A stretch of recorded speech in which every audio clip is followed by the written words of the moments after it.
Hello mga bes, samahan nyo nga akong i-celebrate tong araw na to. Isa nga to sa pinaka-importanting araw ng buhay ko. Napagdesisyonan ko ngang mag-order ng food at ibigay sa mga random kids. At syempre, hindi ako nakalimutan ni Love. Niregaluhan nga pala niya ako ng perfume.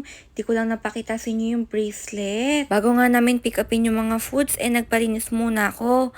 Magpapamanicure at pedicure nga pala ako. Sinabay ko na yung pagpapalinis dyan ng kapatid ko at syempre ni Love. Kitang-kita nyo naman, eto na naman yung hilig kong gawin kay Love.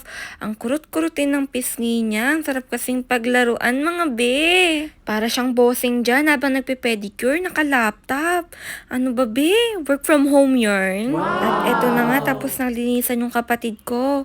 Malinis na yung paa niya at wala na yung mga putik-putik. Tapos na nga kami maglinis, pumunta na kami dito sa bangko para mag-withdraw. Syempre, natusan ko si Love, kaya lang nagulat ako, nakapaa pala siya. Ano ba be? Naalala ko kasi, niram ko nga pala yung tsinelas niya. Kaya ayan, sacrifice ka muna, Love. At eto na nga, pabalik na nga siya. Kinausap ko nga siya dyan, bakit siya nagtapak? Nakalimutan din niya mga be. Paano naman kasi siya mag-tsinelas? Ayan yung tsinelas niya, nasa akin. At eto siya, tawan-tawa sa kalokohan niya. Paano ba naman kasi nagpa-cutics ako sa paa? Kaso naka-sandals pala ako, kaya hiniram ko yung tsinelas niya. Kaya ayan, eto ngayon, flexing ako ng manicure ko. Ang cute talaga. Lakas din makasosyal ng cutics sa kamay ko, be. Dito nga kami sa McDo Bayan umorder ng mga food na ipapamigay sa random kids. At syempre, umorder din ako ng palabok dyan para sa mga co-workers ko dati sa hospital. Kaya nga eto kami ngayon, pinagpipick up na namin yung mga orders namin. Pinili ko ngayon 12 noon para naman lunchtime. Ewan ko ba, gustong gusto ko talaga tong gawin since nung hindi pa ako nag-iibang bansa. Yung magpapamigay ng food sa mga random kids or kahit sino. Ang sarap lang sa piling na marami kang matutulungan tao. Yung marami kang mapapakain. Naranasan ko rin kasi yan nung bata ako na kahit anong crave ko, hindi ko pa mabibili. Kasi nga wala pa akong trabaho noon. At hindi pa rin nag-iibang bansa noon si mama. Kaya sakto lang yung kinikita ni papa sa araw-araw noon.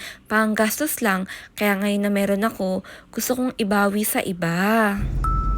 Happy birthday to me! O teka mga be, wag niyong pansin yung bilbil ko. Liliit din yan, promise. Lagi ko nga sinasabi sa inyo, yung moments hindi na mababalikan, pero yung nagastos mapapalitan. Andito nga ako sa dati kong hospital na pinagtatrabahuhan. Bago ko nga ipamigay yan, eto, pinicturean ako ni Love. Supportive boyfriend talaga ang bebe ko ah. Minute ko na nga tong dalawa na to. Sila yung mga kaibigan ko since senior high school pa lang. Hanggang ngayon, nagkakausap pa rin naman kami. At yung iba hindi ko na vinidyohan kasi confidential. After nga namin, nagpamigay na kami sa random kids. Umuwi nga muna kami dito kila Love. Hindi pa kami nakakalayo. May nakita na akong bata. Alam ko magtatanong yung iba sa inyo, bakit ko pa vinidyohan to? Gusto ko kasing i-way back to sa future. Lahat kasi ng importanteng senaryo sa akin, gusto ko i-document. Good Samaritan! Good Samaritan! At ito nga, sabi nila, bang sarap to sa piling nakakatulong sa ibang tao. Kaya sabi ko, instead na Good Samaritan, Good Samaritas siya doon. Kasi may pagkamarites din siya minsan. Joke lang, love ko. Love you. Nakita din namin yung inaanak ni Love kaya inabutan namin kaya nagmano din siya sa akin. Kasama ko nga pala din yung bunso kong kapatid. Alam ko nagugutom na siya kaya sabi ko kumain na siya dyan. Sabi naman niya wala usap. Kailangan nating i-maintain na hindi siya topakin. Para naman tulungan din niya ako, no? Mali pala yung timing ng distribution ng food namin. Dapat pala hapon, hindi tanghaling tapat. Kasi usually hapon maraming bata. Sa tanghali, mga nagsisitulugan. Kaya nahirapan kami makahanap ng mga bata dyan. Buti na lang sa isang kanto, umikot kami. May nakita kami mga nagsiswimming na bata. Kaya nabigyan namin. Jollibee. Ay, Jollibee McDo. Tila ako rin ata, gutom na, nagkakamali na ako. Yung McDo, naging Jollibee na. Ang kulit! Alam nyo ba mga be, tuwan-tuwa ko kay Love at saka sa kapatid ko. Kasi mga oras na yan, 1 PM na, hindi pa kami kumakain. At enjoy na enjoy pa rin sila sa pamimigay. Hindi nila iniinda yung pagod at yung gutom. Nakakataba talaga ng puso kapag ganito yung ginagawa. Nakakalimutan din yung gutom. Pero alam ko sa mga oras na yan, malapit na maging dragon yung kapatid ko. Bawal pa namang magugutom yun. Yari! At nung pauwi na nga kami, may nakita kaming group of kids dito, kaya tinawag namin sila.